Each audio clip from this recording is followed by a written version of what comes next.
नमस्कार, म नवराज चालिसे। दर्शकवृन्द, मुलुकमा आर्थिक अनियमितता, बेरुजु, भ्रष्टाचार बढेको भन्दै अख्तियार, राजस्व अनुसन्धान विभाग, सम्पत्ति शुद्धिकरण, राष्ट्रिय सतर्कता केन्द्र लगायत महालेखाको कार्यालय लगायतका सङ्घ संस्थाहरू जुर्मुराएको देखिएको छ। जब सबैतिर आवाज उठ्छ अनि नियामक निकायहरू केही समय जुर्मुराए जस्तो देखिन्छ। ट्रान्सपरेन्सी इन्टरनेसनलको रिपोर्टले पनि नेपालमा केन्द्रदेखि सङ्घ र प्रदेश सबैतिर भ्रष्टाचार र आर्थिक अनियमितता बढेको तथ्याङ्क सार्वजनिक गरेको छ र सङ्घीय तह, स्थानीय र प्रादेशिक तहमा आम जनतासँग सरोकार राख्ने कार्यालयहरूमा, निकायहरूमा नै बढी आर्थिक अनियमितता बढेको छ। विशेष गरेर मालपोत, नापी, भूमि सुधार, त्यसै गरी यातायातका कार्यालय, श्रम कार्यालय लगायतका जहाँ जनताको प्रत्यक्ष सरोकार हुन्छ, कर कार्यालयहरूमा आर्थिक अनियमितता बढेको छ। त्यो कुरा सबैलाई जगजाहेरै थाहा छ, तर पनि नियन्त्रण हुन सकिरहेको छैन, घट्न सकिरहेको छैन। जनताको दैनिक जीवनमा प्रत्यक्ष जोडिएका सेवा प्रदायक संस्थाहरूमा बढेको आर्थिक अनियमितताले आज मुलुकमा भ्रष्टाचार बढेको तथ्याङ्क सार्वजनिक भएको हो। यिनै सन्दर्भहरूमा आज हामी कुराकानी गर्नेछौँ। त्यो सँगसँगै पछिल्लो दिनमा चालु आर्थिक वर्षको तथ्याङ्कलाई केलाउँदाखेरि यति बेला 6 महिना बितिसक्दा पनि, माघको आधा भइसक्दा पनि पुँजीगत खर्च, विकास परियोजनाहरूको खर्च बढ्न सकिरहेको छैन। झन्डै 15% हाराहारीमा मात्रै सरकारले खर्च गरेको छ। अझ त्योभन्दा नि केही स्थानीय तहहरूमा, केही प्रदेशहरूमा झन् बढी खर्च कम भएको अवस्था छ। यो अवस्थाले पनि मुलुकमा आर्थिक अनियमितता, सुशासन कमजोर भएको भन्दै यतिखेर विज्ञहरूले चिन्ता र चासो गर्न थालेको अवस्था छ। यिनै सन्दर्भमा आज हामी स्टुडियोमा कुराकानी गर्न गइरहेका छौँ। आज हामीसँग पूर्व महालेखा परीक्षक सुखदेव भट्टराई खत्री जोडिनु भएको छ। यहाँलाई स्वागत छ। नमस्कार। आरामै हुनुहुन्छ? आराम छ। तपाईँ विशेष गरेर आर्थिक अनियमितता, बेरुजु लगायत विषयहरूमा वकालत गर्दै कराउँदै आउनुहुन्छ। अहिले नियामक निकायहरू के जुर्मुराए जस्तो देखिएको छ। सम्पत्ति शुद्धिकरण, होइन, राजस्व अनुसन्धान, अख्तियार लगायत संस्थाहरू, यी संस्थाहरूको भूमिकाप्रति तपाईँ कति सन्तुष्ट हुनुहुन्छ? अब जे जति मुलुकले यी संस्थाहरूबाट, यी नियमनकारी निकायहरू त मुलुकमा भनौँ न, यो आर्थिक अनियमितता, राजस्व चुहावट, जुन भ्रष्टाचारजन्य काम कारबाहीका उसमा नियामक गर्ने निकाय त 18 करिब 1.5 दर्जन छ। अब केही संस्थाहरू चाहिँ नि आफ्नो किसिमले, केहीले भर्खरै सम्माननीय राष्ट्रपतिज्यूलाई प्रतिवेदन पनि बुझाएको, अनि केहीले आफ्ना काम कारबाहीहरू सार्वजनिक गरेको हुनाले यतिखेर देखिएको हो। तर जति हुनु पर्थ्यो त्यो हुन सकिरहेको अवस्था चाहिँ नि मैले पाउन सकेको छैन। जस्तै उदाहरणको लागि सम्पत्ति शुद्धिकरण विभाग भनौँ। अब सम्पत्ति शुद्धिकरण विभागले करिब 10 वर्ष भयो स्थापना भएको, 100वटा मुद्दा पनि अहिलेसम्म छिनोफानो गर्न सकेको छैन। निष्क्रिय देखियो। त्यो निष्क्रिय अवस्था। उसको लगानी र जुन आउटपुट हेर्ने हो भनेदेखि एकदम प्यासिभ अवस्था हुनुपर्छ। त्यसै गरी अख्तियार दुरुपयोग अनुसन्धान आएको रिपोर्ट तपाईँ हेर्नुहोस्, जुन बजारमा आइसकेपछि, राष्ट्रपतिज्यूलाई बुझाइसकेपछि, जुन विगतमा आजभन्दा भनौँ न निकै वर्ष अघि चाहिँ नि जति चर्चा हुन्थ्यो, अहिले चर्चा हरायो भनौँ न। त्यसको तुलना त महालेखा परीक्षक कार्यालयको प्रतिवेदन त धेरै माथि आयो नि। यो अवधिमा त धेरै माथि, 4-5 वर्ष यता त भनौँ न, जुन 5-7 वर्ष यता त महालेखा परीक्षक कार्यालयले आफ्नो काम कारबाही भूमिकालाई त यति अगाडि बढाएको छ कि यो अशोचनीय छ, होइन। त्यसै गरी राष्ट्रिय सतर्कता केन्द्रले पनि आफ्ना काम कारबाही गर्ने, पारदर्शी गर्ने क्रममा प्रतिवेदन दिन्छ। जस्तै महालेखा नियन्त्रण कार्यालयले पनि जुन आलेप बेरुजुहरू 25 अर्ब रुपियाँ चाहिँ उ गर्यो, देखायो। त्यसमा धेरै अधिकांश पेशी छ, अनियमित असुल गर्नुपर्ने थोरै 50-60 करोड रुपियाँ मात्रै छ असुल गर्नुपर्ने। त्यसै गरी महालेखा परीक्षक कार्यालयले नै अहिले चाहिँ नि यो बैंक मर्जरहरूका र केही पुँजीगत लाभकरका कुराहरूलाई अहिले पछिल्ला दिनमा फेरि भनौँ न विगतको 54औं प्रतिवेदनलाई एउटा आधार मान्दै उसले चाहिँ नि आफ्ना काम कारबाही अगाडि बढाएको छ। तर यसलाई चाहिँ नि जुन क्षेत्रका मान्छेहरू हुनुहुन्छ, त्यो क्षेत्रको व्यवसायहरूले त्यति स्वीकारिरहनु भएको नभएको अवस्था पनि छ। यसरी यी नियामक निकायहरूले जति काम गर्नु पर्थ्यो त्यो चाहिँ नि हुन नसकेका अवस्था चाहिँ नि भनौँ न एउटा मुलुकमा बढेको एउटा जुन ट्रान्सपेरेन्सी इन्टरनेसनलको रिपोर्टलाई हेर्दाखेरि जुन अघिल्लो साल पनि 33 नम्बर ल्याएर नेपाल चाहिँ नि एउटा 117औं मुलुकमा पर्यो भने अहिले पनि 117औं मुलुकमा पर्यो। यो अन्तर्राष्ट्रिय उसमा हेर्दा नेपाल पुरै फेलर छ। राजनीतिक नेताहरू, शीर्ष नेताहरूले जतिसुकै सुशासनको एउटा हवाला दिए पनि एउटा भनौँ न यी प्यारामिटरहरू यी इन्डिकेटर हेर्दा त मुलुक त धेरै अधोगतितिर लागेको आफै पुष्टि हुन्छ। जस्तो स्थानीय तहमा र प्रादेशिक तहमा र सङ्घमा पनि आर्थिक अनियमितता बढेको छ भने यहाँले बोल्दै पनि आउनुभएको छ, तथ्याङ्क पनि देखिन्छ र खर्च पनि गरेको देखिँदैन। विकास निर्माण परियोजनाहरूमा खर्चै हुँदैन, अन्तिममा आएर खर्च गर्ने प्रवृत्ति देखिन्छ। यो सन्दर्भलाई तपाईँले कसरी हेर्नुभएको छ? अब स्थानीय निकाय त यसो, स्थानीय निकायले त खर्चहरू अहिले त जथाभावी गरेका छन्। उनीहरू आफै सरकार बनिया हुनाले अब लास्टमा पेस्की दिने होइन, ठेक्कापट्टा नलाइकन चाहिँ पैसाहरू छोड्ने, अब त्यो फरफारक चाहिँ नभइका अर्को चाहिँ उ दिने। जस्तै 2 नम्बर प्रदेशमा हेर्नुहोस् न, एउटा काम नभइकन उ दिने। स्वयं 2 नम्बर प्रदेशमा अघिल्लो साल धेरै सार्वजनिक भयो। कर्णाली प्रदेशमा स्वयं सभासदहरूले कमिसन खोजिदिनु भयो होइन, त्यसले गर्दा 30% कमिसनका कुरा उठे। त्यसले गर्दा यो त दुरावस्था छ नि। अहिले यतिखेर हेरौँ न, बागमती प्रदेशमा चाहिँ नि कति 6, 7, 8वटा मन्त्रालयबाट 14वटा मन्त्रालय बनाइदिनु भयो। जुन सरकारी जुन एउटा कार्यविभाग न्यायालयले पनि त्यो एलो गर्दैन। दिल्ली जस्तो ठाउँमा 7वटा मन्त्रालय भए पुग्ने, हामी कहाँ चाहिँ नि काठमाडौँ जुन बागमती प्रदेशमा 14वटा मन्त्रालय किन चाहियो? 14वटा मन्त्रालय गठन गर्दाखेरि त यसले त एउटा आर्थिक अराजकता, एउटा मुलुकमा चाहिँ नि आर्थिक अनुशासनहीनता, दण्डहीनता बढायो। उहाँहरूले यसमा एउटा भनौँ न मुलुकप्रति माया, मुलुकप्रति उनै रहेन। मन्त्रालय बढ्दा त्यति सल्यो होइन, यसको प्राविधिक पाटो हेर्नुपर्छ। मन्त्रालय बढ्दा भोलि त्यसका चाहिँ कर्मचारी बढ्छ, त्यसको सङ्गठनको अर्कै स्वरूप बन्छ, अनि त्यसका काम कारबाही विभाजन हुन्छ। अब भनौँ न एउटै भवनमा कति 7वटा मन्त्रालयको बोर्ड राख्यो। हिजो चाहिँ सिंहदरबारमा आज मन्त्रीज्यूहरूलाई भ्याइ नभ्याइ छड्के अनुगमनमा हिँड्नु भएको छ नि त। केही मन्त्रीज्यूहरू लोकप्रियता पनि कमाइरहनु भएको छ। त्यो पनि यसो छ, मन्त्रीजीहरूले एउटा सार्वजनिक निकायको आफ्नो काम कारबाहीको अनुगमन गर्ने, नचाहिने जुन भनौँ न एउटा व्यथितिपूर्ण काम गरेका छ भने उहाँहरूको कन्ट्रोल गर्नु, एउटा जुन प्रधानमन्त्रीज्यू अन्तर्गतको एउटालाई सघाउने अथवा मुख्यमन्त्रीजीलाई सघाउने। तर मन्त्रीज्यूहरूको यो जुन मन्त्रीहरूको अनुगमन छ नि, यो मौसमी जस्तो लाग्दैन? तर के भइदियो भन्दाखेरि हिजो भएका सम्झौताहरू जम्मै उल्टाउँदै हिँड्नु त्यो चाहिँ राम्रो भएन। भोलि किन भन्दाखेरि चाहिँ हो अनियमित किसिमले काम भएको छ होइन। जस्तै यी दरबारभित्र हेरौँ न, 14 पनि जग्गा चाहिँ नि हिजो सम्झौताभन्दा बाहिर गएर दियो होइन। त्यो अनियमित जन्ने काम हो। त्यो भ्रष्टाचार छानबिन हुनुपर्छ, त्यसमा चाहिँ कारबाही हुनुपर्छ त्यो कुरामा। तर सबका सबै ठेक्काहरू उल्टाउने, सबका सबै चाहिँ नि उ गर्नु, त्यो चाहिँ भोलि करार ऐनले पनि दिँदैन, ठेक्का सम्झौताले पनि मान्दैन। अनियमितता जन्ने काम भएको छ भने अनियमितताको त खोजी त गर्नु पर्यो। मन्त्रीजीले जाने, अनुगमन गर्ने, त्यस्तै नचाहिने काम भएको छ भने तुरन्त एक्सन लिनु पर्यो। तर आफै दौडा जस्तो हिँडेर त भोलि प्रशासन छ, भोलि भनौँ न सम्बन्धित मन्त्रालय छ, मन्त्रालयका सचिवजीहरू हुनुहुन्छ, महाशाखा छ, शाखाहरू छ, त्यहाँ कर्मचारीको कार्यविभाजन छ, अनुगमन शाखा छ। उनीहरूको काम के हुने त? अब मन्त्रीजी आफै दौडिसकेपछि ती शाखाहरू अब पेन्डुलम बन्ने भोलिको लागि। सचिवजीहरूले पनि केही काम गर्न नसक्नु भएको हो, अहिले उहाँहरू चुपचाप देख्नुहुन्छ। होइन, सचिवजीले काम गर्न नसक्नु भएको होइन, गर्न नदिएको। जस्तै विगतमा यो विषयमा आउँछु। आज सचिवहरूले, महानिर्देशकहरूले अथवा कर्मचारी तन्त्रले काम गरिएको भए त यसरी पुँजीगत खर्चको यो अवस्था अभिगत किन हुन्थ्यो होला? अर्थमन्त्री जनार्दन शर्मा दिनहुँ कराउनु हुन्छ ए खर्च गर्नुहोस् भनेर, र पुँजीगत खर्च स्थानीय तहमा, प्रदेशमा कहीँ पनि भएको देखिँदैन। यो विषयमा हामीले एउटा रिपोर्ट सामग्री पनि तयार पारेको छौँ, प्रस्तुत छ, हेरौँ यो रिपोर्ट सामग्री।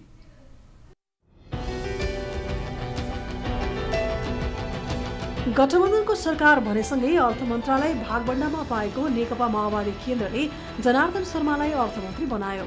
अर्थमन्त्रीको कार्यभार सम्हालेका शर्माले सुरुवातदेखि नै पुँजीगत खर्चलाई आफ्नो प्राथमिकता भन्दै आए। तर हालसम्म उनको प्राथमिकता भाषणभन्दा बढी हुन सकेको छैन। अहिले भने पुँजीगत खर्च बढाउने मन्त्रालयलाई बढी बजेट निकासा गर्ने भन्दै अर्को सूत्रको अभ्यास गर्नु उनी लागेका छन्। तर चालु आर्थिक वर्षको आधा कार्यकाल भन्दा बढी बितिसक्दा समेत 15% को हाराहारीमा मात्र पुँजीगत खर्च भएको तथ्याङ्कले मन्त्रालयको दयनीय प्रदर्शन रहेको देखाएको छ। समग्र र मन्त्रालयगत स्तरमा पुँजीगत खर्च अत्यन्त कमजोर अवस्थामा रहेको देखिन्छ। 15% को हाराहारीमा पुँजीगत खर्च गरिराखेको अवस्था छ होइन। र यो 15% मध्ये हामीले हेरिराखेका छौँ कुनै कुनै मन्त्रालयहरूको 33% को हाराहारीसम्म पनि पुँजीगत खर्च भएको अवस्था छ। गृह मन्त्रालयले सबैभन्दा धेरै 33% को पुँजीगत खर्च गरे पनि सन्तोषजनक देखिएको छैन। युवा तथा खेलकुद मन्त्रालयको पुँजीगत खर्चको आँकडा अत्यन्त चिन्ताजनक अर्थात् 2% मात्र छ। यी आँकडाबाट पुँजीगत खर्च नभएको मात्रै होइन, बजेट बनाउने समयमै भएको कमजोरी समेत छरपष्ट भएको छ। तर विज्ञ भने मन्त्रालयहरूले खर्च गर्न नसक्नुको कारण ऐनको बाधा नरहेको, तर अन्य समस्याको जालोमा परेर खर्च गर्न नसकेको बताउँछन्। अर्थ मन्त्रालय मात्रै यसमा दोषी छैन, सम्बन्धित खर्च गर्नुपर्ने आयोजना भएका मन्त्रालयहरूले जिम्मा लिनु पर्यो एउटा कुरो। अर्को कुरो कतिपय स्थितिमा भएका विद्यमान कानुनले गरिरहेको छ। अर्को कतिपय स्थितिमा निर्माण व्यवसायीहरूको चाहिँ नि काम तदारुकता नहुँदा त्यो भइरहेको छ। कतिपय स्थितिमा मैले अहिले नै भने जस्तो राजनीतिक पदाधिकारीको कुरो छ हैन, प्राविधिक कर्मचारीको कुरो छ। पुँजीगत खर्च गर्न नसकेको सरकार यति बेला साधारण खर्च भने धमाधम गरिरहेको छ। तर विकास निर्माणमा भने यस्ता खर्च हुन नसक्दा यसले समग्र अर्थतन्त्रलाई असर पारिरहेको छ। तरलता अभाव हुनु, आयोजनाहरूको समयावधि लम्बिएर लागत महँगो पर्न जानु, राज्यको दोहोरो खर्च हुनु जस्ता समस्या समेत बेकरार बनिरहेका छन्। यो समस्या हरेक वर्ष आउने गरेकोले अब भने यो समस्याको जरा नै पत्ता लगाएर समाधान खोज्नुपर्ने भइसकेको छ। यो महत्त्वपूर्ण विषयलाई नजरअन्दाज गर्ने प्रवृत्ति नेपाली अर्थतन्त्रको लागि हितकारी हुनै सक्दैन। यो रिपोर्ट सामग्रीपछि फेरि हामी कुराकानी क्रममा अगाडि बढ्नेछौँ। हामीसँग पूर्व महालेखा परीक्षक सुखदेव भट्टराई खत्री स्टुडियोमा जोडिनु भएको छ। यहाँले हेर्नुभयो हाम्रो रिपोर्ट सामग्री होइन? हजुर, पूर्व महालेखा परीक्षक, पूर्व कार्यवाहक महालेखा परीक्षक हो। जस्तो यहाँले जुन कुरा हेर्नुभयो नि, यो जसरी पुँजीगत खर्च एकदम कम छ, थोरै छ, हुन सकिरहेको अवस्था छैन, यो अवस्थालाई चाहिँ तपाईँले सरसर्ती कसरी खेलाइरहनु भएको छ? तपाईँको रिपोर्ट सामग्रीमा त्यो देखियो। पुँजीगत खर्च बढ्नै सकेन होइन, सरकार असफल भयो, तिनै तहको सरकार असफल भएको देखिन्छ। यो अवस्थालाई कसरी हेर्नुहुन्छ? अब यो वर्तमान सरकार गठन भएपछि वर्तमान सरकारको अर्थमन्त्रीजीले सार्वजनिक खर्चमा मितव्ययिता तथा प्रभावकारिता बनाउने मापदण्ड भनेर 2078 जारी गर्नुभएको थियो। जारी गर्ने क्रममा प्रत्येक महिना 10% पुँजीगत खर्च चाहिँ गर्दै जाने भनेर उहाँले राख्नुभएको थियो। त्यो कार्यान्वयन विगतमा हामीले लामो समय भनौँ दशकौँ हेर्ने हो भने त्यो हुन सक्ने अवस्था छैन। उहाँ स्वयं हिजो संसदमा सार्वजनिक लेखा समितिमै बसेर काम गरिसक्नु भएको अनुभवी पदाधिकारीले पनि यस्ता किसिमका एकैचोटि काम गर्न नसक्ने निर्णय गरिदिँदाखेरि चाहिँ आज यो एउटा मुलुकमा भनौँ न यो एउटा पत्याउन सक्ने वातावरण चाहिँ रहेन। र पुँजीगत खर्चको अवस्था हेर्नुपर्दा त यतिखेर अब ठुला मन्त्रालयहरूले जुन भौतिक योजना मन्त्रालय, सिँचाइ, विद्युत, त्यस ऊर्जा, त्यसपछि आएर शिक्षा होला, स्वास्थ्य होला, अहिले कोभिडको बजेट भएका ठाउँ, यी ठाउँमा खर्च गर्न नसकेको अवस्था, विभिन्न ठेक्कापट्टाका कुराहरू आउँछ। त्यहाँ वैदेशिक सहायताको कुरा आउँछ। वैदेशिक सहायता भनौँ न 6 महिनासम्म करिब 1 रुपियाँ पनि आएको छैन। र विगतमा 6 वर्षको ट्रेन्ड हेर्दा वैदेशिक अनुदान मुलुकमा कति भने 41% आएको, 39% आएको, 61% आउन नसके हिजोको इतिहास छ 6 वर्षको हामीले यो विश्लेषण गरेर हेर्दा। भनेपछि एउटा 60%सम्म वैदेशिक सहायता आउन नसकेका स्थितिमा अब वैदेशिक सहायताका शोध भर्नाका कुरा हुन्छ, यहाँ प्राविधिक पाटोमा जानुपर्ने हुन्छ। अनि आयोजना प्रमुखका कुराहरू छ। आयोजना प्रमुख मन्त्रीजीले चाहिँ भनौँ विगतमा कुनै मन्त्रालयमा 18 महिना एकजना मन्त्री बस्नुभयो विकास निर्माण सम्बन्धी मन्त्रालयमा, उहाँले 4 जना सचिव फेरिदिनु भयो। भनेपछि हिजो कुनै स्वास्थ्य मन्त्रालयमा म मन्त्रालय तोकेर भन्छु 27 महिनामा 7 जना सचिव फेरिदिनु भयो। भनेपछि मन्त्रीजीहरूले एउटा राजनैतिक उसले प्रधानमन्त्रीज्यूले कसरी आशा गर्ने? यो दिवा सपना जनतालाई बाँडेर हुन्छ? यसलाई जुन उ गर्ने प्राविधिक पक्ष, जुन एउटा प्रशासनिक पक्ष त उहाँहरूले उ गरिदिनु पऱ्यो नि, चलाइदिनु भएन नि। स्वयं प्रधानमन्त्रीज्यूले चाहिँ कार्य सम्पादन करार गर्नुभयो एउटा भनौँ न मन्त्रीजीहरूसँग होइन। त्यसपछि आएर मुख्य सचिवले चाहिँ नि सचिवजीहरूसँग गर्नुभयो, मन्त्रीजीहरूले गर्नुभयो। भनेपछि त्यसलाई नै अनुगमन भएन विगतका प्रधानमन्त्रीज्यूबाट। भनेपछि त्यसै गरी अहिले लामो समयदेखि वर्षमा 4 पटक चाहिँ नि राष्ट्रिय समस्या समाधान समिति, राष्ट्रिय योजना आयोगको बैठक बस्नुपर्नेमा अहिले 2077 साल माघमा जुन बैठक बस्यो 48औँ बैठक, आज 1 वर्ष भइसक्यो बैठकै बस्न सकेका छैन एउटा। यो कुरो स्वयं प्रधानमन्त्रीज्यूले अवगत गर्नु पर्यो। राज्यका मुलुक हाँक्ने चाहिँ मन्त्रीजीहरूले यो कुरोलाई गर्नु पर्यो नि। सचिवलाई दोष लगाएर हुन्छ? सचिवहरूले त जुन दस्तावेज लिएर गइरहनु भएको छ, योजना आयोगमा पठाइरहनु भएको छ, मलाई जानकारी छ नि त। त्यसले गर्दा स्वयं होला कतिपय सचिवले पठाउन सक्नु भएको छैन। सचिवहरू राजनीतिक एउटा भागबण्डामा नै आउनु भएको, राजनीतिक भागबण्डामा आउनुभएको सचिवजीहरूले काम ठग्नु भएको होला, त्यसमा कारबाही गरौँ न। तर सबका सब होलसोलै सबै मन्त्रालयका सचिवलाई फटाइ गर्यो, काम गरेन भन्न त पाइँदैन। मन्त्रीजीहरू आफू चाहिँ नि राजनीतिक बढी राजनीतिज्ञहरूले के भन्छन् भन्दै राजनीतिज्ञहरूले चाहिँ कर्मचारी तन्त्रले सहयोग गरेन, काम गरेन, सहयोगी भएन होइन अति राजनीतिकरणमा छन् कर्मचारीहरू पनि कार्यकर्ताहरू छन् युनियनका मान्छेहरू छन् भन्छन् नि त हो हिजो सरकारले जुन ट्रेड युनियन किन गठन गर्यो आज ट्रेड युनियनले के काम गरेको के पर्फर्मेन्स देखिन्छ त्यो मूल्याङ्कन गरौँ न एकातिर तल्लो कर्मचारी काम गर्ने अवस्था कुन छ त्यो मूल्याङ्कन गरौँ आफै अनि माथिल्ला सचिवहरू चाहिँ नि अब कतिपय मुख्य सचिवै हेर्नुहोस् विगतमा 5-7 जना भइसक्यो विभिन्न राजदूत खानुपर्ने विभिन्न नियुक्तिहरू खानुपर्ने अनि त्यसले गर्दा कसरी चाहिँ नि नेपाल सरकारको कार्यान्वयन हुन्छ त्यहाँदेखि नै आउनु पर्यो हामी क्या कुनै एउटा समूहलाई माथिको मान्छे नियुक्ति खाने तलका मान्छे राजनीति गर्ने अनि बिचका उसलाई चाहिँ भनेर हुन्छ यो कुरो यो त प्र्याक्टिकल व्यवहार कुरो हेर्नु पर्यो सचिव र मुख्य सचिवहरू ठुला नेताहरूको घर दैलो धाउने बालटार धाउने हो कि अन्त धाउने हो कि होइन अनि धाएपछि कसरी काम हुने एउटा बाटो त्यो भयो र भट्टराई सरले विशेष गरेर यो सङ्घीय तहमा स्थानीय तहमा प्रादेशिक तहको खर्च बाँडफाँड राम्रोसँग केलाउनु भएको छ कस्तो देख्नुहुन्छ यो 6 महिना त बित्यो अब यसलाई 6 महिना भन्दा नि विगतका महालेखाका प्रतिवेदन हेरौँ विगतमा कतिपय यहाँहरूको जस्तै मिडियाहरूले सार्वजनिक कुरालाई हेरौँ विभिन्न ठाउँको अब के छ भने प्रदेश प्रमुखहरू चाहिँ नि महँगा गाडी किन्ने होइन स्थानीय निकायमा गाडी किन्ने विभिन्न उल्लेख गरिरहेका छन् अब त्यो त करोडौँको गाडी चाहिने उहाँहरूलाई भनेपछि अब यी प्रदेश मन्त्रीहरू बढाउने अनि स्थानीय निकायमा चाहिँ त्यो स्वकीय सचिवहरू विभिन्न चाहिँ उहरू करारमा कर्मचारी भर्ना गर्ने अनि त्यसपछि आएर चाहिँ नि नपाएका सुविधाहरू आफै निर्णय गरिदिने एउटा भनौँ न राज्यका खर्च गर्ने मापदण्ड जुन अहिले अर्थमन्त्रीजीले चाहिँ नि एउटा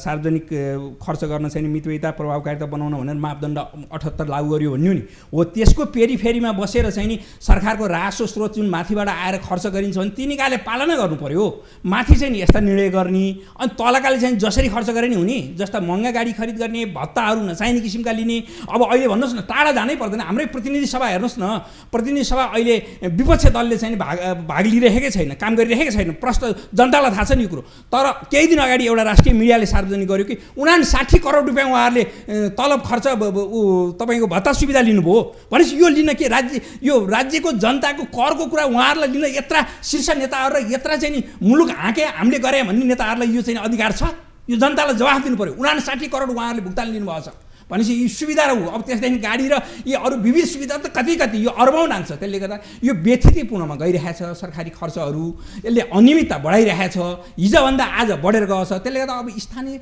र प्रदेशमा चाहिँ जुन हामी भनिरहेका छौँ नि भनेपछि माथिकाले त यसरी नचाहिने भत्ता लिइरहेछन् तलकाले किन छोड्छ हो स्थानीय तह र प्रदेश तहलाई हेर्दा पनि पेस्कीहरू बढी लिएको देखिन्छ होइन पेटी क्यासहरू बढी लिएको देखिन्छ अनियमितताहरू भएको देखिन्छ त्यो तल स्थानीय त वडा कार्यालयमै छ त्यो वडा कार्यालय होला नगरपालिका होला गाउँपालिका होला होइन प्रदेश कार्यालयहरूमा यो अवस्था किन बढ्यो त हामी सङ्घीयताको अभ्यास पनि गरिरहेका छौँ त्यति मात्रै होइन अहिले त कस्तो भेटिया छ भनेदेखि यी काठमाडौँको विभिन्न गाउँको सडकमा यसो हिँडिन्छ देखिन्छ हामीले भइरहेको पिचलाई भत्काएर ढलान गरिरहेको छ फलाम राखेर त्यो महँगो किसिमको त्यो किन चाहियो गाउँमा यो हेभी रोडमा जुन पूर्व पश्चिम राजमार्ग र राष्ट्रिय राजमार्गमा ढलान गर्न सकिया होइन गाउँका सडक अहिले घरमा जाने सडक ढलान गरिरहेको छ स्थानीय निकायले भनेपछि यही अनियमितता छ त्यो मात्रै होइन कि विकास निर्माणमा जति गरियो काम त्यसलाई राम्रोसँग चिरोफारो गर्ने हो भनेदेखि त्यो के हिजो त्यो किसिमका उहाँहरूले कार्यक्रम हिजोका त्यो किसिमका चाहिँ नि खर्च पुष्टि गर्ने अनि त्यो किसिमका इस्टिमेट तयार गरेर वार्षिक कार्यक्रम बनाउनु भएको छ छैन त्योभन्दा बाहिर गएर बनाउनु भएको छ त्यसले गर्दाखेरि चाहिँ नि स्थानीय निकायले गरेका काम कारबाही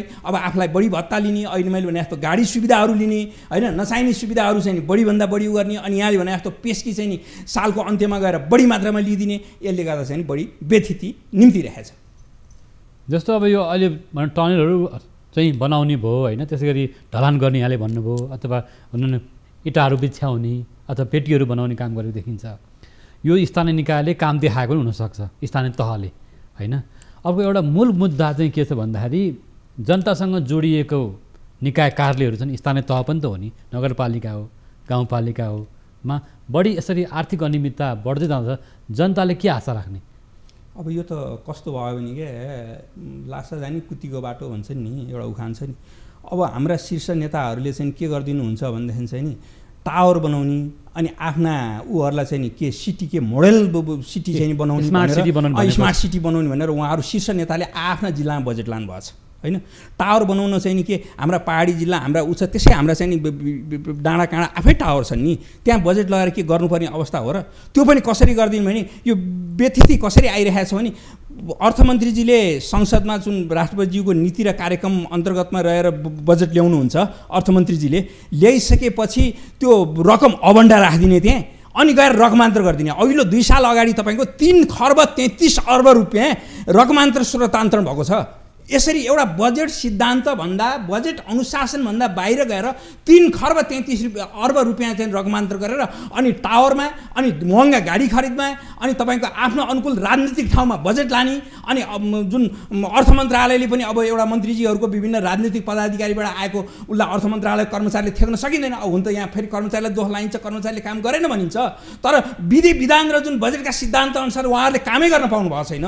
यसरी रकमान्तर गरेर त्यो के लाउँ त एक एक गरेर जम्मै यो व्यथितिपूर्ण जम्मै यो टावर लगायतका चाहिँ नि राजनीतिक शीर्ष नेताहरूको र राजनीतिक पकेटवाला एउटा पदाधिकारीको लागि आफ्ना जिल्लामा अनुकूल बजेट लगिया छ। रकमान्तर गर्दा कर्मचारी पनि सहयोगी छन् गाउँपालिकाको होस् अथवा नगरपालिकाको होस् होइन, अथवा त्यहाँको कार्यालय प्रमुखहरू अथवा सचिव भनौँ, उहाँहरूको पनि हात छ नि त। यसमा मैले 3 खर्ब 33 अर्ब चाहिँ अर्थ मन्त्रालयको भनिरहेको छु। अब स्थानीय निकायमा पनि भनौँ न, स्थानीय निकायका पदाधिकारीहरूले आफ्नो किसिमले चाहिँ नि बजेट कुन ठाउँमा लाँदा सजिलो हुन्छ, कुन ठाउँमा दिँदा सजिलो हुन्छ त्यो किसिमले रकमान्तर गर्ने खर्च चाहिँ नि अहिले के सुन्नुहुन्छ, स्थानीय तहमा जाने कर्मचारीहरू पनि त्यहाँ अलिकति कमाउने ठाउँ भइसकेको छ, त्यहाँको कार्यकारी प्रमुखलाई अथवा त्यहाँको प्राविधिकहरूलाई पनि कमाउने ठाउँ भएको रहेछ। यसो छ, हिजो मुलुकभरि चाहिँ नि 20-21वटा मन्त्रालय अन्तर्गत 4000 कार्यालय थियो।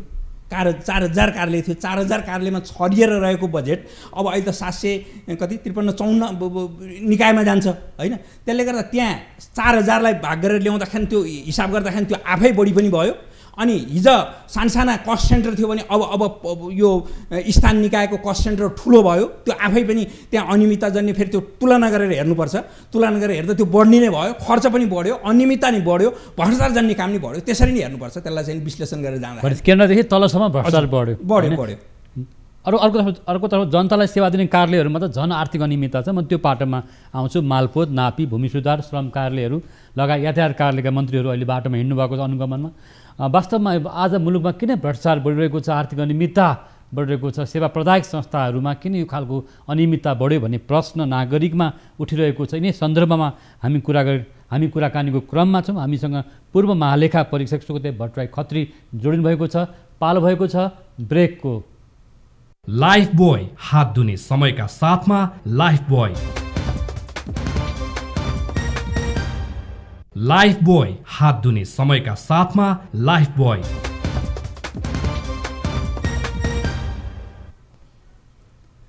ब्रेकपछि यहाँलाई फेरि पनि स्वागत छ। हामी हाम्रो नियमित प्रस्तुति इस्यु अफ द डेमा छौँ। इस्यु अफ द डेमा आज मुलुकमा आर्थिक अनियमितता, बेरुजु, भ्रष्टाचार किन बढिरहेको छ भन्ने प्रश्न उठिरहेको छ नागरिक तहमा र ट्रान्सपरेन्सी इन्टरनेसनलले पनि आफ्नो रिपोर्ट सार्वजनिक गरेको छ। यिनै सन्दर्भमा अहिले हामीसँग पूर्व महालेखा परीक्षक सुकदेव भट्टराई खत्री जोडिनु भएको छ। फेरि पनि स्वागत छ सर यहाँलाई।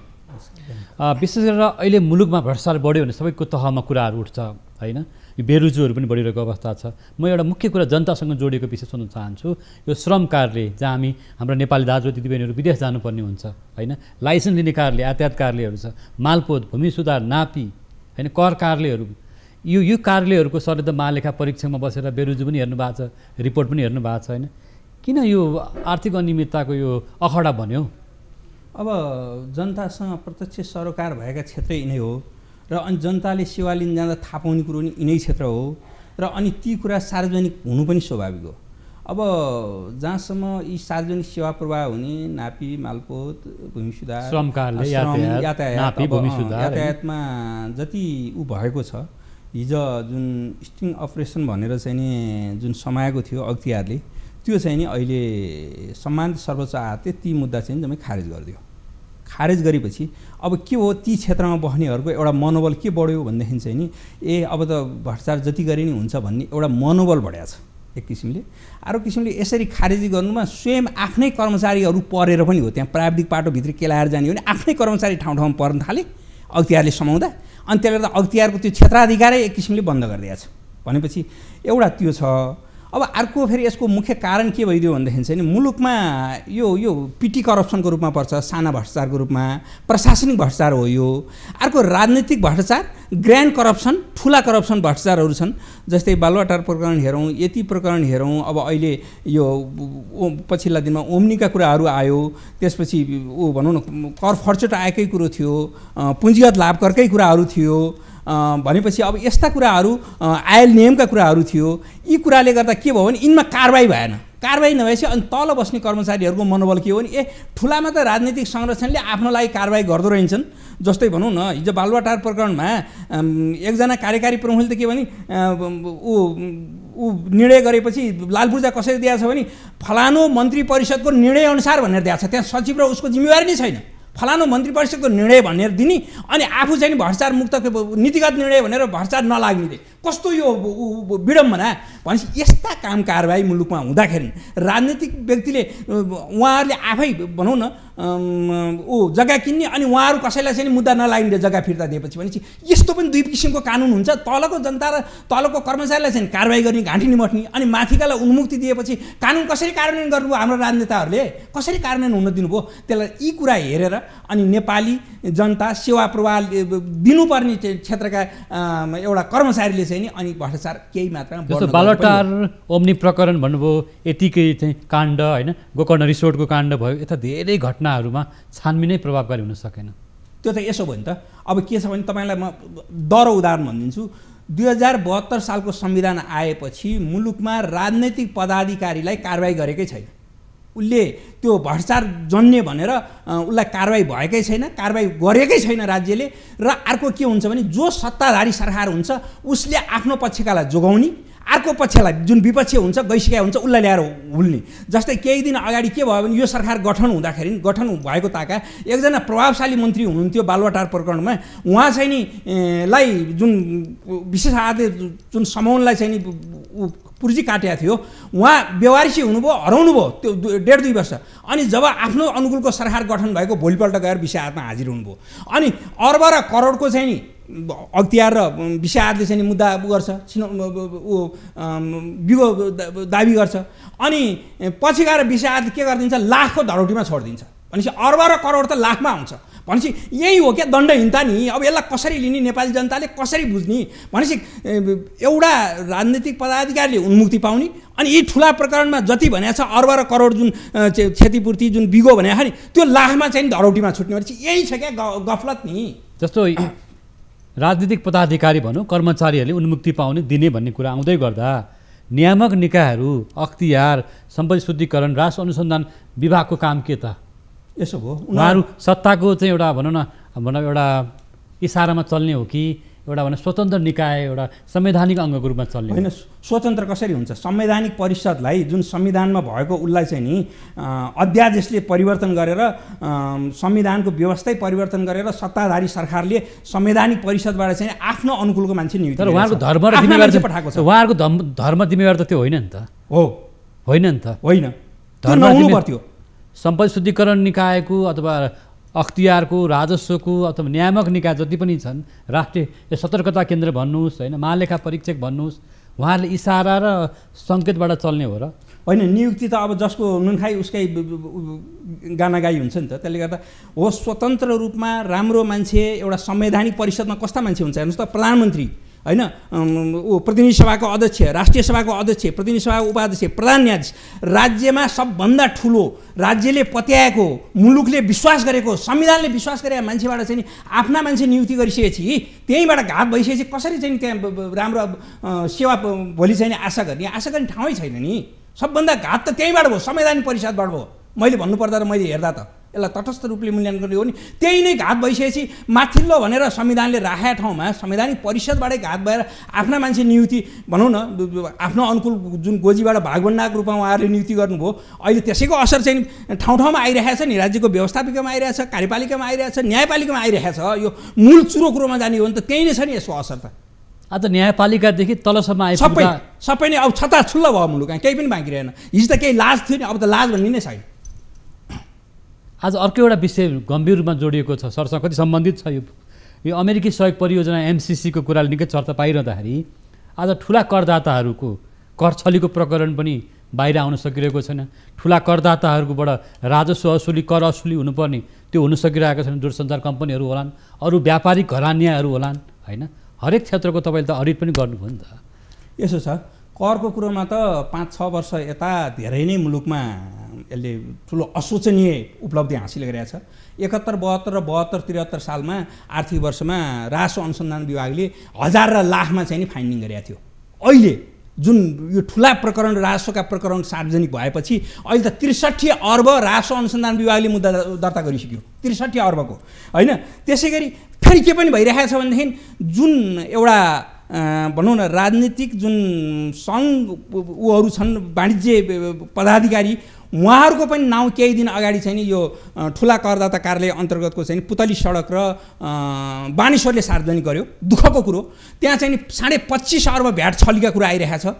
त्यसमा निर्वाचित पदाधिकारीहरू उहाँहरूकै नाउँ आयो, उहाँहरूले कर तिर्नु भएन, भ्याट तिर्नु भएन भन्ने कुरो हो। त्यसले गर्दा अब उहाँहरूले कर तिर्नुहुन्न भनेदेखि तलकाले किन तिर्ने, अरूले किन तिर्ने? भोलि उहाँहरूलाई भोट हालेको छ, चुनाव गरेको छ, उहाँहरू हाम्रो अम्ब्रेला सङ्गठन त छँदैछ हामीलाई जोगाउने। त्यसले गर्दा दुःखको कुरो एकातिर राजस्व फेरि के छ भनेदेखि अहिले जुन 5-6 महिनामा सरकारले चाहिँ नि 5 खर्ब पौने 6 खर्ब रुपियाँ चाहिँ उठायो।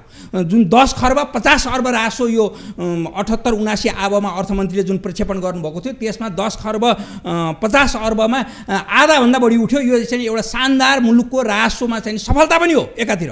यो किन भन्दाखेरि चाहिँ एउटा प्रसङ्ग गएँ सर, किन सरले चाहिँ धेरै तथ्याङ्कहरूमा खेल्ने हुनाले 25 अर्बको त भ्याट छली छ, 25.5 होइन 25.5 अर्ब ठुला करदाताहरूको कति छ त्यो आइहाल्नुहुन्छ। र अरू सम्पत्ति शुद्धिकरण अन्तर्गत नपरेका अथवा चाहिँ सम्पत्तिको स्रोत खोल्न नसक्नेहरू जो होइन धनाढ्यको रूपमा देखा परेका छन् नि समाजमा, त्यस्ता व्यक्तिहरूबाट उठाउनु पर्ने त सम्पत्तिको एउटा दायरामा ल्याउनु पर्ने छँदैछ। ती सबै हेर्दाखेरि कति जति चाहिँ राज्यले उठाउनु पर्ने चाहिँ एउटा असुलीको एउटा मात्रा छ, रकम छ भनौँ न। होइन यसो यसलाई त सजिलो छ। महालेखाले जुन सार्वजनिक गर्यो, महालेखाले सार्वजनिक गरेका छन्, फेरि आन्तरिक राजस्व विभाग, भन्सार विभाग र अर्थ मन्त्रालयले दिएको त्यो बक्यौतालाई हिसाब गरिदिने हो। यो सालको महालेखाको पछिल्लो प्रतिवेदनले चाहिँ 2 खर्ब 16 अर्ब रुपियाँ राजस्व बक्यौता भनेको छ होइन। अब राजस्व बक्यौता भनेको छ, राजस्व बक्यौता त अब यसमा त भनौँ न यही पुँजीगत लाभ करको जुन ठुलो थियो नि पुँजीगत लाभ करको, त्यसको 20% चाहिँ नेपाली हिस्साको त 11 अर्ब 57 करोड त सर्वोच्च आदालतबाट छिनोफानो हुनै बाँकी छ। अरू 4-5 अर्ब बाँकी छ भने 18-19 अर्ब त यो नै बाँकी छ। फेरि अर्को तपाईँको पुँजीगत लाभ करमा 12औं पटकको जुन एउटा कम्पनी छ उसले चाहिँ नि अहिले 47 अर्ब राज्यलाई तिर्यो, उसले चाहिँ योगदान गर्यो भने एउटा भनौँ न यसलाई मुद्दा मामिला भयो होइन। यसमा लागेर चाहिँ 47 अर्ब आयो भने 11 पटकसम्मको चाहिँ हिजोको उ त सरकारले र संसदले किन चासो लिँदैन? यहाँ यच्छ प्रश्न यो छ क्या, एउटा कम्पनी सौतिनी आमा छोरो त होइन नि मुलुकमा, उसलाई मात्र पेल्न त पाइन्छ राज्यले। अरू 11 पटक जुन कारोबार भयो जुन एनसेलभन्दा अगाडि उनीहरूलाई कर लाउने कि नलाउने, राज्य किन अमुख हुन्छ यसमा? किन कुनै पनि निकाय बोल्दैन? उहाँहरू पुछार लुकाएर हिँड्नुभएको छ आज सरकारी पदाधिकारीहरू जुन जुन कर लाउने निकायको 11 पटकको छिनोफानो गरिने गरे नि होइन भने उसले 47 अर्बमा भोलि अरूले तिर्दैन, समन्यायको कुरो हुन्छ यसमा। यहाँले भन्नुभयो एनसेलको हो होइन, एनसेलले त 47 अर्ब तिर्यो, उसलाई त धन्यवाद दिनुपर्छ राज्यले। भनेपछि त्यो मात्रै सौतिनी आमा छोरो हो भन्न खोजेँ मैले। 11 पटक त अरू कम्पनीहरूसँग कारोबार भएको छ, त्यो छानबिन गर्ने कि नगर्ने राज्यले? यच्छ प्रश्न यो छ। कुनै ठाउँबाट यो कुरो उठ्दैन, किनभने यसमा ठुला व्यवसायिक घरानाहरू सबै पर्न आउनुहुन्छ, धेरै जस्तो बदमासी गर्ने है, सबै नभनौँ। त्यसले गर्दा यो सबै यसमा सरकार, व्यवसायिक घराना अनि त्यसपछि कर्मचारी, तीनटाको मिलोमतोमा भ्रष्टाचार हुन्छ मुलुकमा होइन। सरकार राज्यमा रहने, जुन कार्यकारीमा रहने, अनि त्यसपछि व्यवसायिक घराना जो बदमासी गर्ने नियतको छ ऊ मिल्या हुन्छ, अनि कर्मचारी राजस्व प्रशासन, यो तीनटाको मिली भगतमा राजस्व भ्रष्टाचार हुने हो। त्यसले गर्दा यो तीनटाको मिली भगतले 11 पटकसम्मको त लुकाइयो नि। जस्तो यहाँले भन्नुभयो सरकार, व्यापारी व्यवसायी, व्यापारिक घरनिया र कर्मचारी हो को मिलोमतोमा राजस्व भ्रष्टाचार हुन्छ ठुला है। त्यो कुरा नियामक निकायलाई सबै कर्मचारी बदमाश नि हुनुहुन्न, त्यो कुरा नियामक निकायलाई, सबै राजनीतिक पदाधिकारी बदमाश नि हुनुहुन्न। त्यो कुरा हाम्रो मुख्य सचिवलाई अथवा प्रधानमन्त्री कार्यालयलाई, नियामक निकायलाई, अख्तियारलाई, राजस्वलाई थाहा हुँदैन। अब प्रधानमन्त्री कार्यालय र मुख्य सचिव त म पनि अब त्यहाँ गएँ, भाग लिएँ, मिटिङमा धेरै हेरिसकेँ। उहाँहरूले कस्तो निर्देशन दिनुहुन्छ, के दिनुहुन्छ, त्यो कपी पेस्ट त त्यो सचिवहरूबाट आएको एजेन्डा छलफल गरिदिने हो। भ्रष्टाचारको बारेमा कुनै पनि दिन म भाग लिएको मिटिङमा यो भ्रष्टाचारमा के गर्ने भनेर कुनै पनि प्रशासकीय प्रमुखले मलाई भन्नुभएको छैन, मैले सुन्न पाएको छैन। त्यति दुःखदायी छ त्यो संस्था, त्यो ठाउँ है। किन भनेदेखि मैले त सार्वजनिक गरिरहेको छु नि यो कुरो, भएको कुरालाई अहिले पारदर्शी। एउटा कुरा चाहिँ के देखियो भने साना व्यापारीहरू अथवा व्यवसायीहरू अथवा साना आम नागरिकसँग त कर उठाएको देखियो हो होइन, सानालाई निचारिया छ। ठुला व्यवसायिक घरानाहरू कति 1 दर्जन भनेको छ मुलुकमा कर गर्ने, उहाँहरू भनौँ न अब अहिले कुनै सभासद पनि हुनुहुन्छ, कुनै ठुलो व्यवसायी घराना हो, उहाँले नै यो भ्याट छली गर्नुभयो भनेर केही दिन अगाडि कुनै ठाउँमा सार्वजनिक भएको छ है। त्यो त अब सत्य तथ्य त विश्लेषण गरेर हेरौँला, विश्लेषण मिडियाले गर्ला। भनेपछि उहाँहरू जस्तैबाट चाहिँ यसरी छल दिइसकेपछि त अब कोबाट आशा गर्ने राज्यले? जस्तो सीमावर्ती नाकाहरूलाई नि हामीले के लाउँदाखेरि के तराईबाट सामानहरू आउँछ नि होइन, भन्सारमा चेक जाँच हुनुपर्छ, हुँदैन, अथवा साना हाम्रा चाहिँ हाम्रो आम नागरिकहरूले अथवा तराईका बजारबाट सामान ल्याएको हुन्छ, त्यहाँबाट निगरानी हुन्छ, ठुला ट्रकका ट्रक गोदाम सामान आउँछन् नि। त्यो त यो पुलिस छ नि, सशस्त्र प्रहरीहरूको पनि राखेको हुन्छ होइन। विगतका अर्थमन्त्रीजीले यसमा चेक एन्ड ब्यालेन्स गर्नको लागि भन्सारको उसमै पनि एउटा उल्याउनु भयो, त्यो त्यति सहयोग चाहिँ भएन। त्यसबाट नि पुरापुर भएर चुहावट भन्न त मिल्दैन, त्यो केही पोका चिनी र केही पोका लुगाहरू पारीबाट ल्याउँदैमा नहुने होइन भएका छ होइन। तर सिग्निफिकेन्स ऊ चाहिँ जुन यो कर छली, जुन भ्याट छलीहरू, जुन अन्तशुल्क छलीहरू अनि यो ठुला करहरूमा जति छ नि त्यो चाहिँ नि कम हुन्छ। त्यो भन्सार अन्तर्गतको पनि त्यो साना भन्सारबाट चोरी भएका छ, ठुला भन्सारका त फेरि विधिवत रूपमा आइहालेकै छ दरबन्दी अनुसार। त्यसले गर्दा चाहिँ नि ठुला भन्सार र भन्सारमा चाहिँ त्यति साह्रो जति हामीले भन्छौँ त्यति चाहिँ नि होइन। आज आँकडामा भन्नुपर्दा यहाँले त त्यो आँकडामा चाहिँ बोलिरहनु भएको छ, सरसर्ती कति जति चाहिँ राजस्व असुली गर्नुपर्ने छ, कर छलीको कुरा होस्, ठुला करदाता व्यापारिक घरानियाहरू होइन, अथवा सम्पत्तिको स्रोत नखुलेको, विभिन्न विदेशबाट सम्पत्ति आउने अथवा विभिन्न नाममा चाहिँ सम्पत्ति थुप्रिएको, डम्पिङ भएको, ब्याङ्किङ प्रणालीभन्दा बाहिर रहेको, ती सबै कुरालाई ल्याउनको लागि कति जति रकम सबका सब जोड्न त एउटा अनुसन्धान गरेर एउटा यसलाई रिसर्च गरेरै जानुपर्ने हुन्छ। तर पनि मैले अहिले सुरु भने 2 खर्ब 17 अर्ब रुपियाँ जुन एउटा ऊ आयो नि, रासो बग्यो त आयो नि, त्यसलाई नै हामीले मानौँ। त्यसमा चाहिँ नि विभिन्न आत्मविचाराधीन मुद्दाहरू पनि पर्छ, अनि यो भ्याट छलीका कुराहरू पनि त्यो उठ्न बाँकीहरू त्यसमा पर्छ, अनि यो विभिन्न संस्थानहरूले तिर्नुपर्ने सामा ब्याजहरू पनि पर्छ। सामा ब्याजहरू अब भनौँ न विद्युत प्राधिकरणले नै कति तिर्न सकेका छैन नि त। अहिले जतिसुकै राम्रो काम गरे नि उसको नि ठुलो मात्रामा घाटा थियो होइन, 25-26 अर्ब घाटा थियो, सरकारले राइट अफ गरिदियो, त्यो मिना गरिदियो, त्यसले गर्दा ऊ नाफा आइरहेछ। यो कुरो पनि विश्लेषण गरेर हेर्नु पऱ्यो क्या। भनेपछि एकैचोटि नाफा आयो हाई गर्नु भएन क्या। त्यसले गर्दा यी संस्थाहरू एकदम क्रोनिक अवस्था छ। अब अहिले भन्नुहोस् न वायु सेवा निगम कति 50 अर्बको उसको सम्पत्ति भन्छ, 47-48 अर्ब त घाटा भन्छ। त्यसले गर्दा यी कुराहरू विश्लेषण गरेर हेर्नुपर्ने हुन्छ। अन्तिममा के भन्नु बाँकी छ सर? अब यसको लागि त के भनेदेखि जति कुरा गरे नि संसद छ, एउटा सार्वभौम जनता, सार्वभौम संविधान, सार्वभौम हामी भएको हुनाले संसद अन्तर्गतको सरकार हो। त्यस अन्तर्गत भनौँ न एउटा संविधानले नै चेक एन्ड ब्यालेन्सको रूपमा न्यायालय, जुन अहिले न्यायालय, संसद व्यवस्थापिका, सरकारप्रति चाहिँ अविश्वास जनतामा बढेको छ। यो विश्वास जगाएर चाहिँ एउटा मुलुकको लागि सुशासन, एउटा समृद्धि र एउटा संविधान प्रदत्त काम गर्न सकौँ, कानुनसम्म काम गर्न सकौँ भन्ने सबै निकायलाई मेरो चाहिँ आग्रह छ। आज धेरै महत्त्वपूर्ण सूचना जानकारी आम दर्शक महानुभावले गर्नुभयो र खबरदारी पनि गर्नुभयो, यसको लागि धन्यवाद छ सर। यहाँले नि मलाई लागेका कुराहरू आएर भन्ने मौका दिनुभयो, यसको लागि न्युज 24 टिभीलाई धन्यवाद दिन चाहन्छु। नमस्कार। हस् दर्शकवृन्द, यस किसिमको आर्थिक अनियमितता, बेरुजु, भ्रष्टाचार बढेको विषय पटक पटक हामी कार्यक्रमहरूमा उठाइरहनेछौँ र खबरदारी गरिरहनेछौँ। र आज पूर्व महालेखा परीक्षक स्वकदेव भट्टराई खत्रीले धेरै कुरा आँकडा प्रस्तुत गरिसक्नु भएको छ र आज न्यायालयदेखि तल्लो तहसम्म विभिन्न तहमा भएको भ्रष्टाचार, आर्थिक अनियमितता सरकारी कार्यालयहरूमा, नागरिकसँग जोडिएका कार्यालयहरूमा बढेको छ। यो बढेको अवस्थाप्रति नियामक निकायहरू चाहिँ बढी जिम्मेवार र इमान्दार हुनुपर्छ भन्ने कुरा राख्नुभएको छ। आजका अतिथिलाई धन्यवाद दिँदै नियमित प्रस्तुति इस्यु अफ द डेको समय आजलाई पुरा भएको छ। हामी बिदा माग्छौँ। नमस्कार।